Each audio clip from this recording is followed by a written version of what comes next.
सरकार इस विषय को लेकर संकल्पबद्ध है कि लाखों छात्रों के साथ किसी भी प्रकार का अन्याय नहीं होने दिया जाएगा। राहुल गांधी आकर इस गंभीर और संवेदनशील मुद्दे पर, शिक्षा जैसे मुद्दे पर ओछी सियासत करते। इसमें जो लोग संलिप्त पाए जाएंगे उनके विरुद्ध कार्रवाई में कठोरता भी होगी। राहुल गांधी प्रतीक है, उनका कल जन्मदिन था। ये वो प्रतीक बन चुके हैं कि केवल उम्र बढ़ने से विवेक का विस्तार नहीं होता। तीसरे अटेम्प्ट में, थर्ड अटेम्प्ट में भी जो थर्ड डिवीजन नहीं पास हो पाए, अर्थात 100 सीटें भी नहीं पा पाए, वो आकर अपने को मेधावी छात्रों का प्रतिनिधि घोषित करने का प्रयास करें। एपिसेंटर किसी को बनाना है पेपर लीक का, तो बड़े ही स्पष्टता से कहूंगा कि ये पेपर लीक की पूरे देश में अगर कोई जननी है तो वो कांग्रेस पार्टी और उसकी राजस्थान की अशोक गहलोत जी की सरकार थी। साफ साफ लगता है कि उन्हें लाखों छात्रों के भविष्य के साथ कुछ लेना देना नहीं है। उन्हें सिर्फ इस विषय के ऊपर अपनी राजनीति करनी है। 20 पेपर्स के लीक करने के पीछे जो मास्टरमाइंड थे वो राहुल गांधी के साथ भारत जोड़ो यात्रा में चलते थे। हमें इस विषय को लेकर कष्ट हुआ कि नीट परीक्षा के मुद्दे के ऊपर जब सरकार पूरी तरीके से सतर्क है, संवेदनशील है,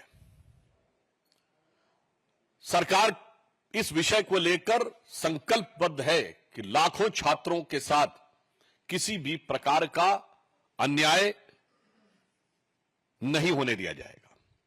इसके लिए सरकार के मन में संवेदनशीलता भी है और सारी परिस्थितियों के ऊपर गहराई से नजर रखने की सतर्कता भी है। और इसमें जो लोग संलिप्त पाए जाएंगे उनके विरुद्ध कार्रवाई में कठोरता भी होगी।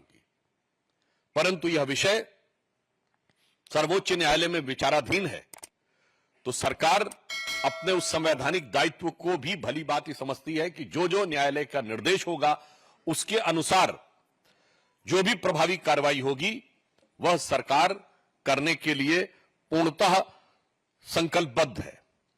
परंतु यदि विपक्ष के नेता के रूप में कोई ऐसे लोग राहुल गांधी जी आकर कहें, जिसे अगर सामान्य शब्द में कहा जाए कि तीसरे अटेम्प्ट में, थर्ड अटेम्प्ट में भी जो थर्ड डिवीजन नहीं पास हो पाए, अर्थात 100 सीटें भी नहीं पा पाए, वो आकर अपने को मेधावी छात्रों का प्रतिनिधि घोषित करने का प्रयास करें और जब यह विषय न्यायालय के विचाराधीन है तो न्यायालय के विवेक से ऊपर अपना विवेक दिखाने का प्रयास करें, तो यह साफ साफ लगता है कि उन्हें लाखों छात्रों के भविष्य के साथ कुछ लेना देना नहीं है।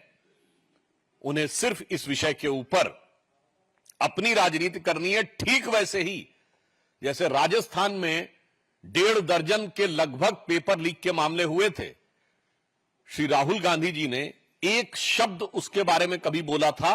और इतना ही नहीं, आप सबको ध्यान होगा वहां के मुख्यमंत्री जी तो एक बार इस विषय के ऊपर व्यंग और कटाक्ष के लहजे में बोल दिए थे, नहीं मुझे सब कुछ पता लग जाता है, मैं तो जादूगर हूं। इस प्रकार के बयानों के बारे में, असंवेदनशील बयानों के बारे में भी कोई टिप्पणी न करना बहुत दुखद नजर आता है। अब मैं आज पूछना चाहता हूं कि जब इस प्रकार से व्यवस्थाएं लगातार बढ़ती जा रही है, आगे बढ़ रही है, तब राहुल गांधी आकर इस गंभीर और संवेदनशील मुद्दे पर, शिक्षा जैसे मुद्दे पर ओछी सियासत करते। मैं तो यूं कहूंगा कि राहुल गांधी प्रतीक है, उनका कल जन्मदिन था। ये वो प्रतीक बन चुके हैं कि केवल उम्र बढ़ने से विवेक का विस्तार नहीं होता।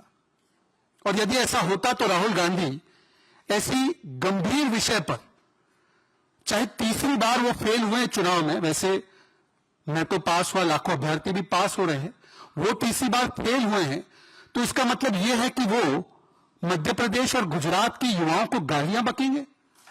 आपने उनका स्टेटमेंट देखा होगा, उन्होंने कहा कि गुजरात और मध्य प्रदेश एपिसेंटर है।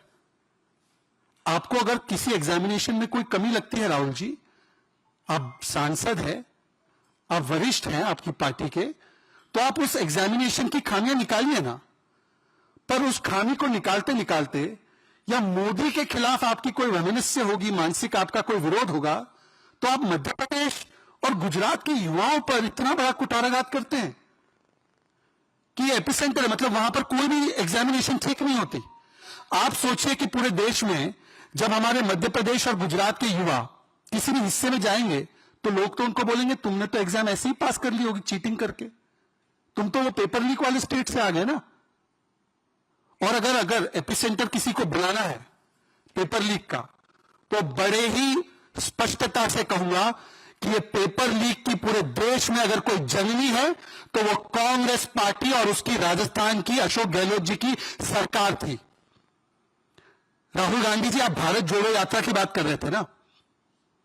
भारत जोड़ो यात्रा में जो राजस्थान में 20 पेपर लीक हुए इनके शासनकाल में, 20, और उन 20 पेपर्स के लीक करने के पीछे जो मास्टरमाइंड थे वो राहुल गांधी के साथ भारत जोड़ो यात्रा में चलते थे। मैं बड़े गंभीरता से कह रहा हूं, मैंने राजस्थान में बहुत काम किया है, राजस्थान चुनाव देखे हैं, राजस्थान के हर एक पत्रकार को पता है मैं किसकी बात कर रहा हूं। राजस्थान में जो पेपर लीक का मास्टरमाइंड था सुरेश ढाका, उसके वकील के रूप में कौन गया था? राहुल गांधी जी। मैं आपसे पूछना चाहता हूं, मैं नहीं पूछता, आज ये मुद्दा बच्चों की शिक्षा को लेकर था, इसमें सियासत नहीं आनी चाहिए थी, पर क्योंकि आपने मध्य प्रदेश, आपने गुजरात, आपने अनेकों प्रदेशों के युवाओं को अपमानित किया, तो आज मैं उन युवाओं की ओर से सवाल पूछ रहा हूं, सुरेश ढाका का लॉयर बनकर कौन गया था? पेपर लीक के मास्टरमाइंड को राजस्थान में कौन संरक्षण दे रहा था? ये तो आपके कुछ साथी